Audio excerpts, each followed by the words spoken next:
Hello everyone, welcome to chemistry 27। तो आज की वीडियो रिडॉक्स रिएक्शंस रिलेटेड है। लास्ट वीडियो में मैंने चैप्टर के बिल्कुल बिगिनिंग्स में जो भी टॉपिक्स थे उसको डिस्क्राइब किया था, बेसिक इंट्रोडक्शन दिया था और रिडॉक्स रिएक्शन के बारे में आपको बताया था। तो अभी जो आगे एक्सप्लेनेशन कंटिन्यू करूँगी मैं, उससे पहले मैं चाहती हूँ कि आपका थोड़ा सा रिविज़न कर दूँ। तो अब ये चलिए, हमने पढ़ा था लास्ट वीडियो में कि ऑक्सीडेशन क्या होता है, रिडक्शन क्या होता है। तो मैंने यहाँ पे एक छोटी सी समरी तैयार की हुई है और मैं आपको उसके थ्रू रिवाइज कराने की कोशिश करती हूँ। तो सबसे पहले हमने पढ़ा था ऑक्सीडेशन। बेसिकली ऑक्सीडेशन क्या होता है कि addition of oxygen, that is called oxidation. ठीक है, किसी भी एलिमेंट, किसी भी स्पीशीज़ में, किसी भी कंपाउंड में जब एडिशन होता है ऑक्सीजन का, तो वो क्या कहलाता है? ऑक्सीडेशन कहलाता है। या फिर कोई नहीं, इलेक्ट्रोनेगेटिव एलिमेंट, क्योंकि ऑक्सीजन भी एक इलेक्ट्रोनेगेटिव एलिमेंट है। तो ऑक्सीजन का एडिशन ऑक्सीडेशन, इलेक्ट्रोनेगेटिव एलिमेंट का एडिशन ऑक्सीडेशन, या फिर रिमूवल ऑफ हाइड्रोजन, यानी कि उस स्पीशीज से जो है वो कोई हाइड्रोजन रिमूव हो जाता है तो भी वो ऑक्सीडेशन कहलाता है, या फिर इलेक्ट्रोपॉजिटिव एलिमेंट लाइकवाइज। तो इसी तरह से आपने देखा कि ऑक्सीजन एक इलेक्ट्रोनेगेटिव एलिमेंट है और हाइड्रोजन एक इलेक्ट्रोपॉजिटिव एलिमेंट है। तो ऑक्सीजन का एडिशन या फिर हाइड्रोजन का रिमूवल ऑक्सीडेशन कहलाता है। बहुत ही सिंपल सी और क्लियर सी चीज़ है ये। अब उसके बाद नेक्स्ट हम देखते हैं हमारा रिडक्शन। तो आप देख सकते हैं, सबसे पहले मैंने एडिशन लिखा था, यहाँ पर रिमूवल है। ऑक्सीजन का रिमूवल क्या कहलाता है? रिडक्शन कहलाता है। या फिर किसी इलेक्ट्रोनेगेटिव एलिमेंट का रिमूवल, या फिर एडिशन ऑफ हाइड्रोजन। ऑक्सीडेशन में रिमूवल होता है और रिडक्शन में एडिशन होता है।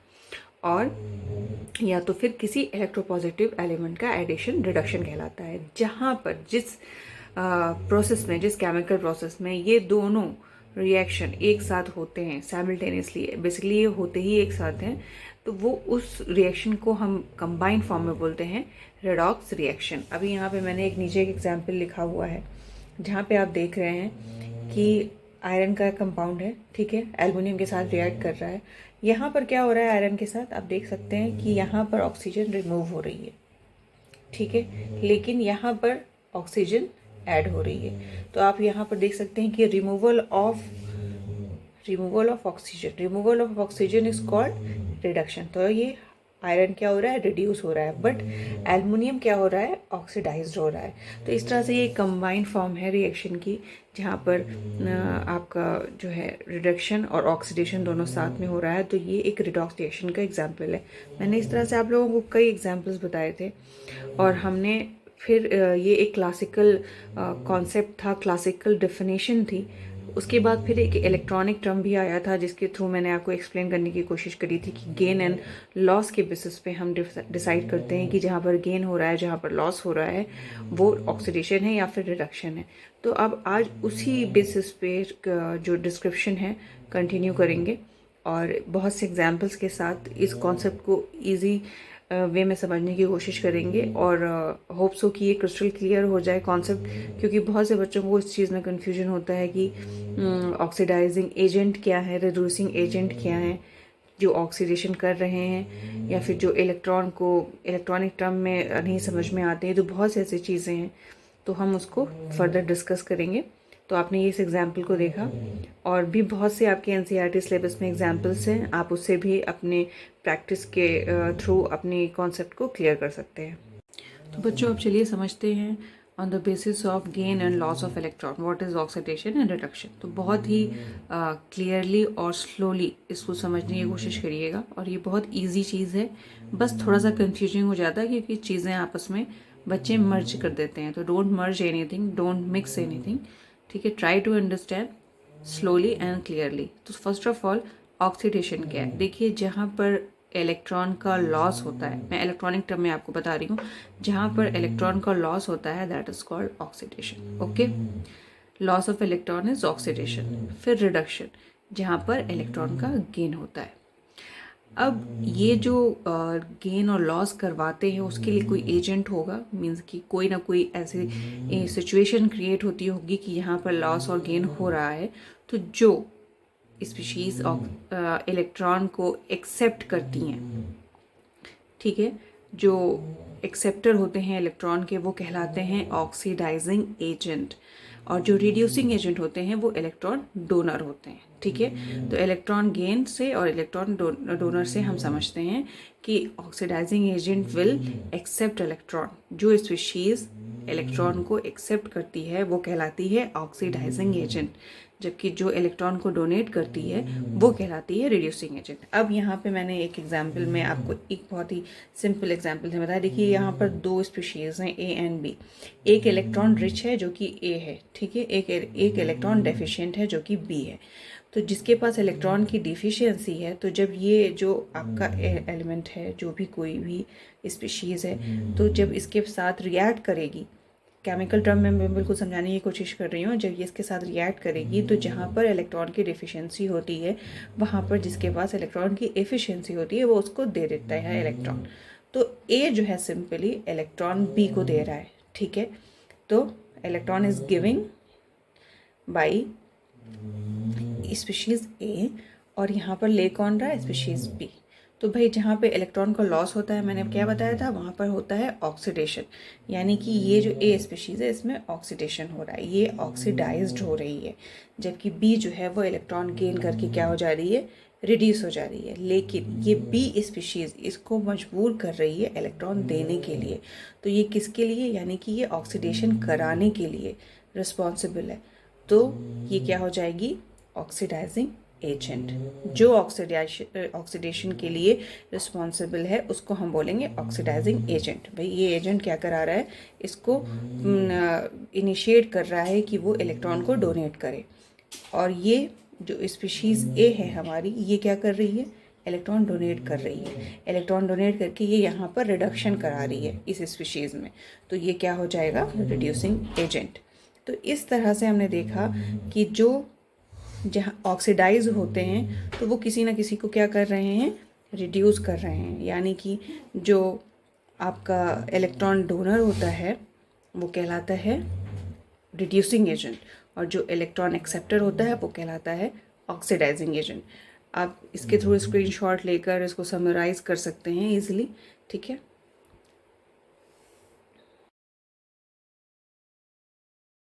बच्चों जो हमारा नेक्स्ट टॉपिक है वो है कॉम्पिटिटिव इलेक्ट्रॉन ट्रांसफ़र रिएक्शंस।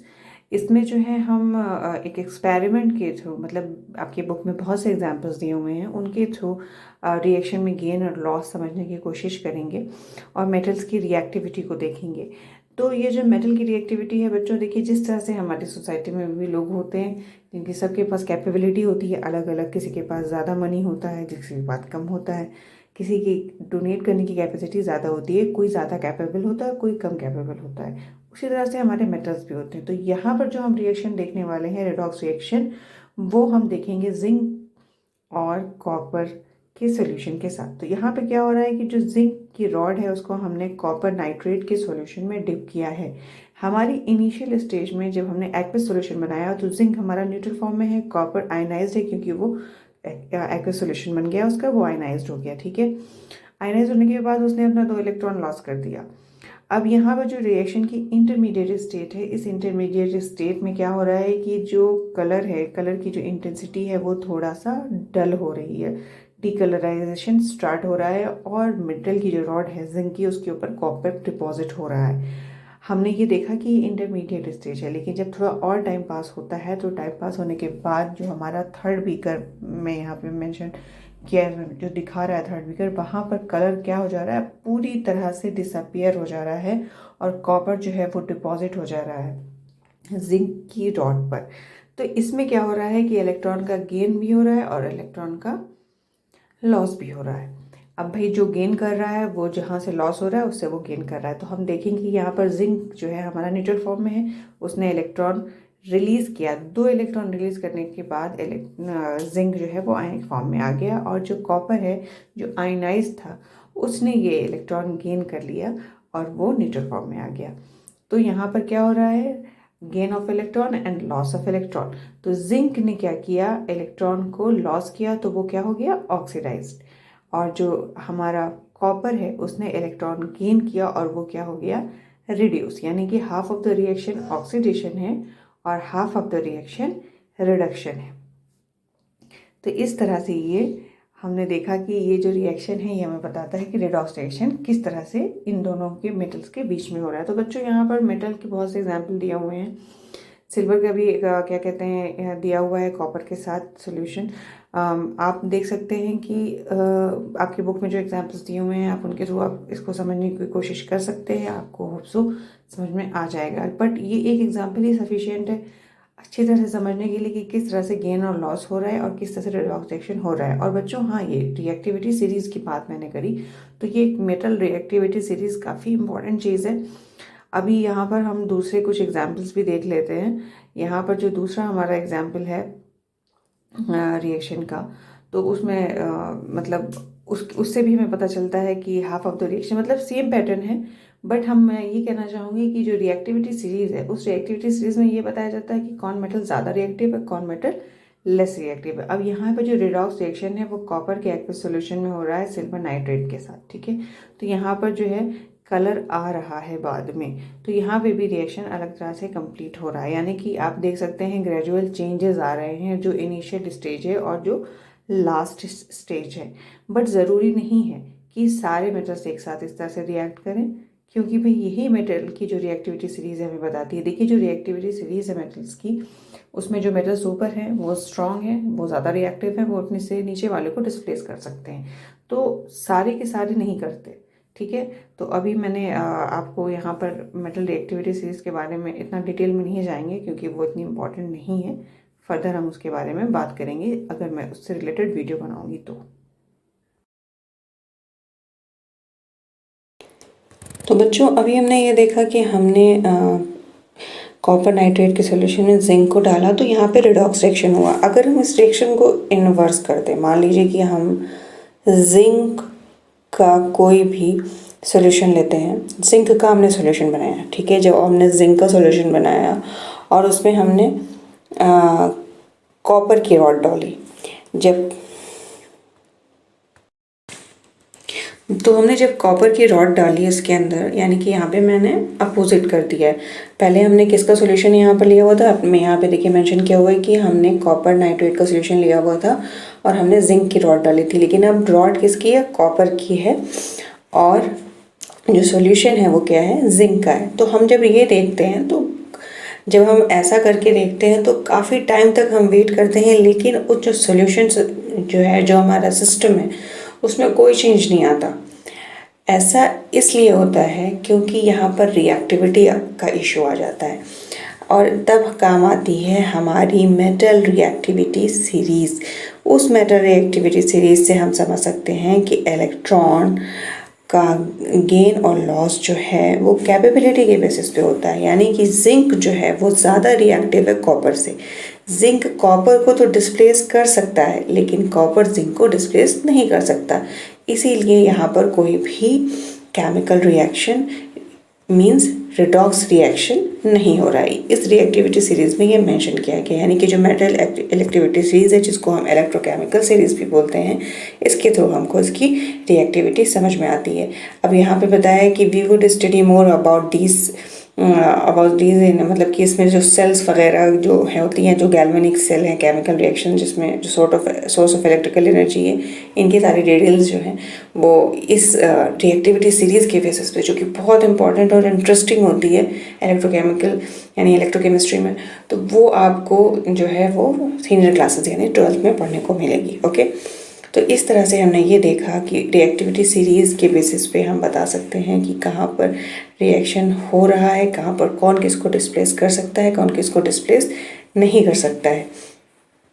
तो अभी यहाँ पर आप देख सकते हैं कि बहुत सी ऐसे एग्जाम्पल्स हैं जो दिए हुए हैं। यहाँ पर इन्होंने दूसरा जो मैंने अभी आपको एक बताया, अभी इन्होंने बताया है कि जो जिंक और aqueous solution of copper nitrate occurring in a beaker, ठीक है, ये मैंने आपको पहले बताया हुआ था। अब यहाँ पर इन्होंने दूसरा एग्जाम्पल भी दिया है कि जो रेडॉक्स रिएक्शन है वो कॉपर के एक्वस सॉल्यूशन जो सिल्वर के साथ करा रहे हैं, तो यहाँ पर रिएक्शन हो रहा है।